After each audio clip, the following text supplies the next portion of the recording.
Les pédologues-chefs du Québec.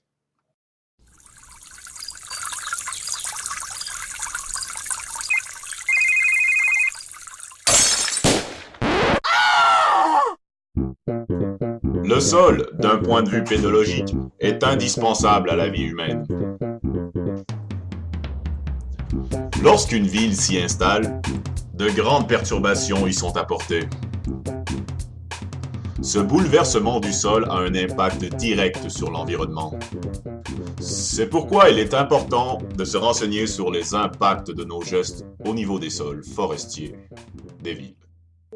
Nous aborderons dans ce documentaire éducatif présenté par l'Ordre des pédologues-chefs du Québec les cas de perturbations les plus fréquents rencontrés en ville.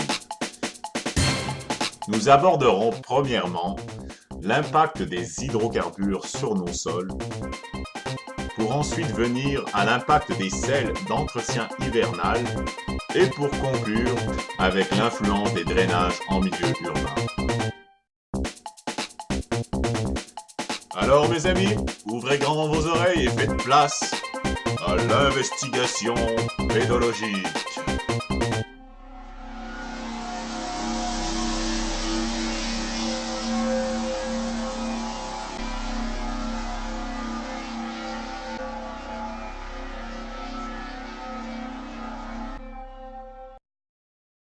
Première partie.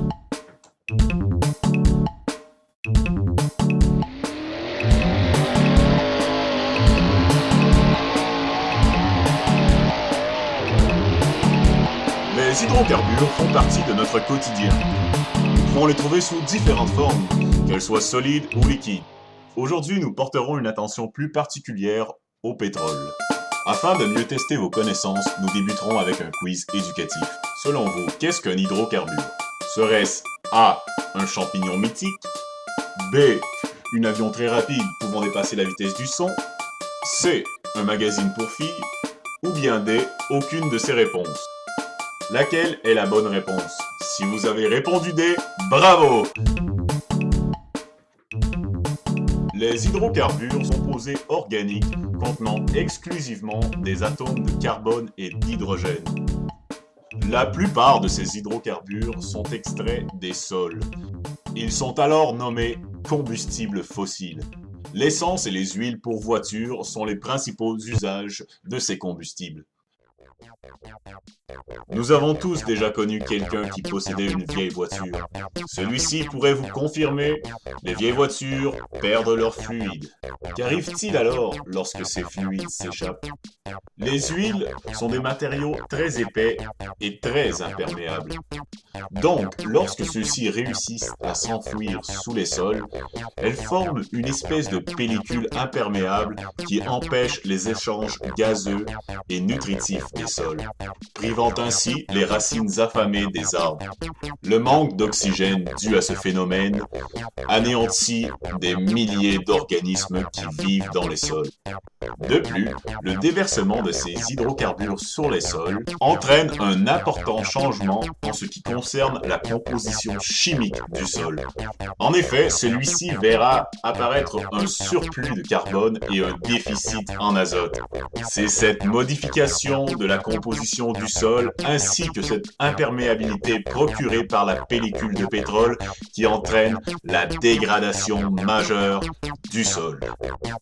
C'est pourquoi, afin de protéger nos sols, il est important de bien vérifier l'état de votre voiture.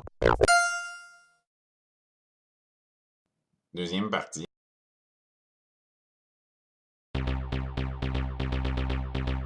L'hiver, la prudence en automobile est de mise. Il faudra donc utiliser du matériel pour faire fondre la glace. Ce matériel, étant un sel, est composé de chlorure de sodium, de chlorure de calcium, de chlorure de magnésium et de chlorure de potassium. À la fonte des neiges, ce matériel est directement déposé sur le sol. Ce surplus de sodium vient terrasser le calcium. Prenons l'exemple de cet enfant qui ne vit que pour ses jolis ballons. Il a des préférences en ce qui concerne la couleur de ses ballons. Si vous les remplacez, il risque d'être attristé, car ceux-ci ne sont pas les ballons qu'il préfère. Les terrains autour des routes peuvent être affectés jusqu'à 30 mètres par le sel. Le sel augmente le potentiel osmotique du sol, rendant difficile l'absorption de l'eau par les plantes. Ceci a pour conséquence l'augmentation de la vulnérabilité aux sécheresses. C'est pourquoi certaines essences plus fragiles risquent d'être grandement menacées. La vitesse de décomposition des sols en sera aussi affectée, car les décomposeurs ne sont pas habitués au sel. Il est maintenant temps de tester à nouveau vos connaissances. Selon vous, quelle est la meilleure alternative au sel? Serait-ce A, l'urine, B, le sable, C, le gaz, ou bien D, aucune de ces réponses? Alors, quelle est la réponse? Si vous avez répondu D, vous avez gagné, bravo! En effet, le sel, jusqu'à ce jour, est la méthode la plus efficace pour des... Troisième partie.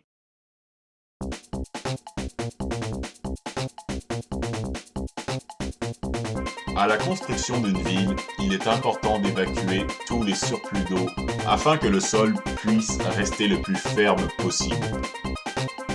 Le drainage consiste à faire détourner les eaux afin de les envoyer là où on ne les veut pas. Toutefois, certaines compagnies visant à faire le gros profit négligent l'environnement. Ils envoient leur drainage se vider directement dans les boisés et forêts environnantes. Ceci cause de graves problèmes au niveau des sols forestiers, car c'est dans l'eau que les éléments se déplacent le plus facilement. Toutes les substances polluantes auxquelles nous avons fait référence peuvent se retrouver dans l'un de ces conduits de drainage, contaminant ainsi le sol forestier. Ce nouvel apport en éléments chimiques crée de graves carences en ce qui concerne les éléments utiles à la... Maintenant, place au pédo-quiz. Selon vous, quels sont les impacts d'un mauvais drainage sur un sol forestier? Serait-ce A, un manque d'apport en oxygène, B, une acidification du sol, C, une limitation de la diversité biologique, ou bien D, toutes ces réponses? Si vous avez répondu D, vous avez encore une fois remporté ce quiz. Mes félicitations, vous êtes maintenant prêts à passer à l'étape supérieure. Malheureusement, c'est tout le temps que nous avions pour aujourd'hui. Il fut un plaisir de pouvoir vous enseigner l'importance d'un sol au niveau d'une nation et de sa prospérité. Alors, au nom de toute l'équipe de l'ordre pédologique des chefs pédologues du Québec, je vous dis bonsoir et à la prochaine!